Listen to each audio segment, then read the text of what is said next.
Hi నమస్తే అండి. PR కిచెన్కి స్వాగతం.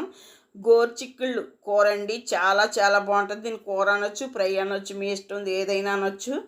కాకపోతే నేను గోరుచిక్కులను శుభ్రంగా నార తీసుకుని ఇలా పక్కన పెట్టుకుని చూడండి కుక్కర్లో వేసి కొద్దిగా ఉప్పేసి ఉడికించుకుంటానండి.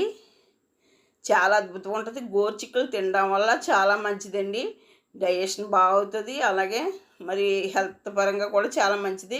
సాల్ట్ వేసాను, ఇప్పుడు కుక్కర్లో వేసాను కదా, వాటర్ వేసాను, ఉడికించేసుకుందామండి. ఒక్క 5-6 విజిల్లు వేయించుకోండి. చాలా స్మూత్గా ఉడికిపోతుంది.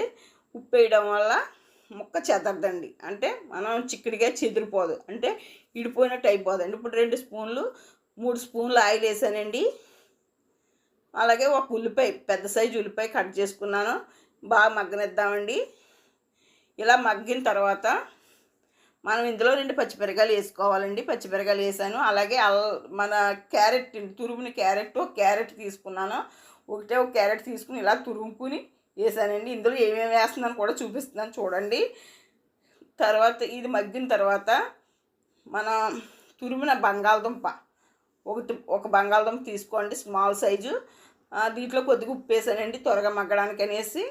వేసిన తర్వాత ఒక పెద్ద సైజు కాకుండా స్మాల్ సైజు బంగాళదుంప తీసుకుని ఇలా తురుముకున్నాను.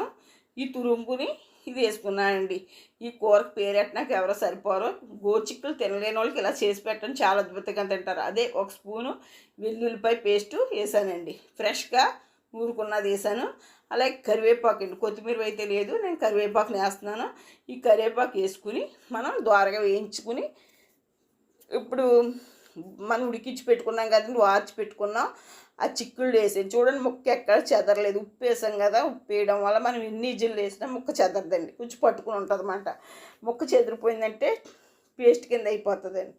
అలాగే చూడండి, ఇప్పుడు ఇలా మగ్గబెట్టాం కదా, ఇందులో మనం ఇలా మగ్గబెట్టిన తర్వాత ఇందులో ఒక స్పూను పసుపు, హాఫ్ స్పూన్ పసుపు వేసాను. తర్వాత 2 స్పూన్లు కారం వేస్తున్నానండి. కొంచెం కారం తక్కువ వేసుకోండి. ఇప్పుడు చూడండి, నేను ఆమ్లెట్లు వేసుకున్నాను. ఆమ్లెట్లు కూడా ఇందులో వేస్తాను. ఇందులో ఫైబర్ ఉంటుంది, ప్రోటీన్ ఉంటుంది. అలాగే మంచి హెల్దీ ఫుడ్. పిల్లలు పెద్దలు లంచ్ బాక్సుల్లోకి అన్నిటిలో కూడా చాలా బాగా ఉపయోగపడుతుంది. చూడండి, ముక్కల కింద తరిగేసుకుని ఎగ్ కూడా వేసుకున్నానండి. ఇలా చెయ్యండి. ఎప్పుడు గోరుచిక్కుడిగా తినలేని వాళ్ళు మళ్ళీ మళ్ళీ అలా చేసుకుని తింటా అంటారు. చూడండి, ఇందులో గరం మసాలా నేను సొంతంగా స్వయంగా తయారు చేసుకున్న గరం మసాలా ఒక హాఫ్ స్పూను, అలాగే మన ధనియాల పొడి ఒక స్పూన్ వేసి బాగా కలిపేసుకుందామండి. చూడండి ఎంత బాగా కలిసిపోయిందో. ఇందులో మరి ఇలా చేసుకుని పెట్టుకోండి. మరి మళ్ళీ మళ్ళీ ఇదే కావాలని మీ వాళ్ళు అడుగుతారు మిమ్మల్ని. అలా చేసి పెట్టమని. చాలా అద్భుతంగా ఉంది. ఇది రైస్లోకే బాగుంటుందండి, వేరే వీటిల్లోకి కాదు, కానీ రైస్లోకి సూపర్ ఉంటుంది. మీకు నచ్చితే లైక్ చేయండి, షేర్ చేయండి, కామెంట్ పెట్టండి, బెల్ ఐకాన్ ప్రెస్ చేయండి. వీడియో పూర్తిగా చూడండి.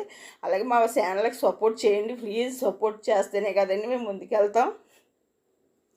చూసారు, ఎలాగో దగ్గరికి ఉడికిపోయింది కదా. దీన్ని మేము ఫ్రై అంటాం. కొద్దిగా వాటర్ వేసుకుంటే కూర అవుతుందండి. అయితే నేను ఫ్రై కిందే చేశాను. మీరు ఫ్రై చేసుకోవచ్చు, కూర చేసుకోవచ్చు అని ముందే చెప్పాను నేను. మరి పూర్తిగా వీడియో చూడండి, అర్థమవుతుంది. అలాగే ఒక లైక్ కొట్టి మీ చక్కని స్వయమైన హస్తాలతో ఒక కామెంట్ పెట్టండి, ఎలా ఉందనేది. చేసుకుని పెడతారో చేయకుండా పెడతారో చూడండి. నేను కలుపుకు తింటున్నాను. చాలా చాలా బాగుందండి, అద్భుతమని చెప్పొచ్చు. మరి గోరుచిక్కులు కూర అంటేనే విరత పుట్టిన వాళ్ళకి ఇలా చేసి పెట్టండి. లొట్టలు వేసుకుంటూ 4 ముద్దలు ఎక్కువ తింటారు. నేను చెప్పడం కాదు కానండి, మీరు చేసి చూడండి. ఉంటానండి. మరొక అద్భుతమైన వీడియోతో మీ ముందుకు వస్తానండి. సరే, ఎంత బాగుంటుందంటే చాలా బాగుంటుంది. నేను వదిలిపెడతాను చూసారా, నేను ఒక ముద్ద తర్వాత ఒక ముద్ద పెట్టేసుకుంటున్నాను. అంత బాగుంటుందండి. ఉంటానండి. మరొక అద్భుతమైన వీడియోతో